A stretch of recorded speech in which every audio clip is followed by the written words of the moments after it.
Lawyer Mark Geragos, who has been hired to represent quarterback Colin Kaepernick, hasn't said much publicly about the collusion grievance filed last Sunday on Kaepernick's behalf against the NFL.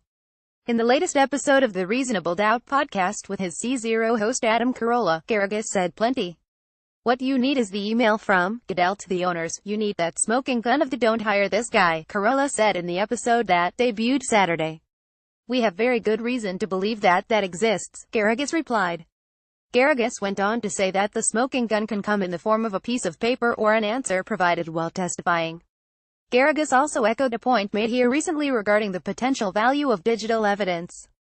"The interesting thing will be when the discovery comes, and I expect the discovery to be very quickly," Geragos said regarding the procedures for obtaining evidence before a formal hearing occurs. "You know, you can't erase stuff anymore like you used to be able to, texts, emails, things of that nature." Geragos also explained that he opted to proceed with a grievance under the NFL's labor deal because the rules allow things to unfold faster than they would in court. "I want to move this as quickly as possible," Geragos said, because Kaepernick wants to play. Geragos also dropped a clear hint that the collusion grievance could go away quickly if Kaepernick gets a chance to play. Of course, the NFL has a reputation for stubbornness, especially in legal matters. If anything, the collusion grievance could cause the league to dig in even more. Then again, if the NFL hires smart lawyers who quickly gather and properly understand the information that Geragos eventually will see from cell phones and email accounts, a strong recommendation could be made to find a way to get Kaepernick back to work.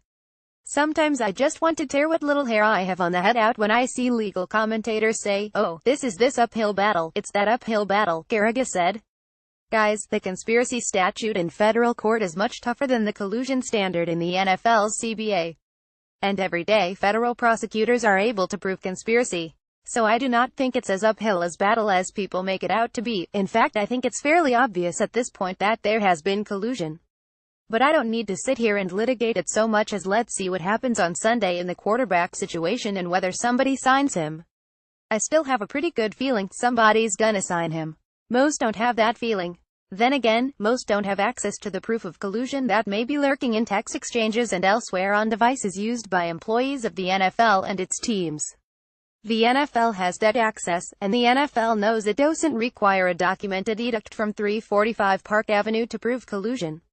Fretting among owners or other team employees about, for example, being called out by the president for signing Kaepernick may be sufficient to prove implied collusion, and the labor deal makes it clear that both express and implied collusion are prohibited.